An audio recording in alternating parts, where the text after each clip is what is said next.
happen overnight. Leave the sins of the people alone. Focus on correcting the people's belief, correcting their aqidah, correcting their creed, their dogma, their belief system. This is what the prophets and messengers were sent with, to correct the belief system of the people. Ibrahim didn't question his father. And as an idol worshiper, I'm pretty sure that there was other things that he was doing. Ibrahim never questioned those things. He said, why are you worshiping that which cannot hear and that which cannot see? Because that's the most important question that you need to be asking your non-Muslim relatives.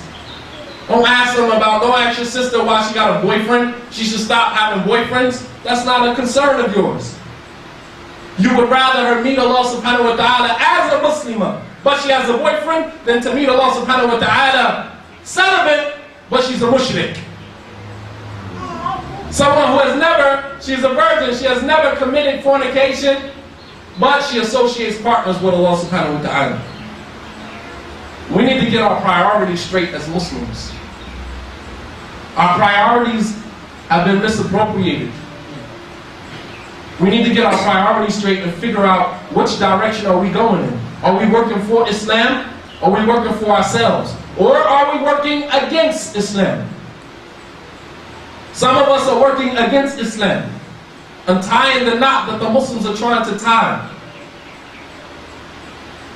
And as Muslim minorities living in a land that is mostly populated by kuffar, you would think that we will be able to join our efforts, of course, upon what is correct and try to establish Islam. If we got to live here, let's establish Islam here. But everybody is more concerned with their own selves, concerned with their own situations, instead of being concerned with Islam. And Ibrahim, he said to his father, Salamun alaykum. Peace be upon you. I don't want to, there's nothing else to talk about. He said, and I will ask my Lord to forgive you. And Imam Sa'di, rahimahullah ta'ala, he said, this is the minhaj of the da'i. When a person rejects your da'wah, you go in secret and you supplicate that Allah guide him. We don't say, may Allah destroy you. I called you to Islam, may Allah destroy you. Like some of the kuffar, like some of the Sahaba, the Prophet ﷺ sent them to Yemen to go call the people of Yemen to Islam. Namely the tribe of Ad-Daws. The tribe of Daws, which is the same tribe that Abu Hurairah comes from. His name was Abdurrahman ibn Sakhar Ad-Dawsi. Abu Hurairah, he was from the tribe of Daws. The Prophet ﷺ, he sent some of his companions to go to Yemen to call the tribe of Daws to Islam. Because the tribe of Daws was a very predominant tribe in Yemen. Very influential. And if he could get them to accept Islam, then perhaps Islam would spread to the rest of the tribes. When the Sahaba came back to Medina, they said to the Prophet ﷺ, دعونا الدوس فأبت فدعوا الله على الدوس. They said, we called Daws to Islam, the tribe of Daws to Islam, but they refused, they rejected. Supplicate to Allah to destroy Daws. The Prophet ﷺ raised his hands. And some of the Sahaba were in the back saying, Allahu Akbar, Subhanallah, Allahu Akbar. He's about to supplicate against Daws. The Prophet ﷺ said, Allahumma hdihim waqti bihim. Allahumma hdi Dawsan waqti bihim. The Prophet ﷺ raised his hands. He wasn't making dua against them. He made dua for them. He said, oh Allah, guide the tribe of Daws and bring them to Islam. Now, that's the minhaj of the da'i, of the true caller to Islam. When we call people to Islam and they reject and they're persistent upon what they're upon, we submit. That's your religion. That's your life. And we go and we ask Allah subhanahu wa ta'ala to guide them. We don't take it personal and start making supplication against them, boycotting them, not talking to them. I don't want to talk to them no more. I called him to Islam. He didn't want to listen. No. See, he said, Astaghfiru laka Rabbi, innahu kana li hafiyan. I will ask my Lord for forgiveness, for indeed my Lord has been much merciful to me. فَلَمَّا اعْتَزَلَهُمْ وَمَا يَعْبُدُونَ مِن دُونِ اللَّهِ أَدْعُوا رَبِّي. He said that I will supplicate for my Lord to forgive you. He has been most merciful to me. And I will supplicate to my Lord. فَأَدْعُ رَبِّي, I will supplicate to my Lord. And Imam Sa'di rahimahullah ta'ala said this is another quality of the da'i, and that is when a person rejects your da'wah, then you focus on yourself. You focus on yourself. Because it could be that you're not a successful caller because of the sins that you commit. He said that I will go and I will supplicate to my Lord. And perhaps my Lord will respond to my dua, because indeed my Lord has been much merciful to me. Ibrahim busied himself with himself.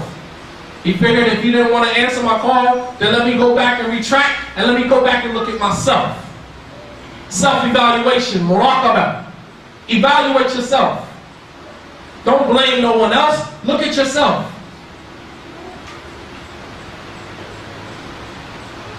And then Allah subhanahu wa ta'ala ended these ayats by saying that when Ibrahim turned away from them, we gave Ibrahim Ishaq and Ya'qub. And we made both of them prophets.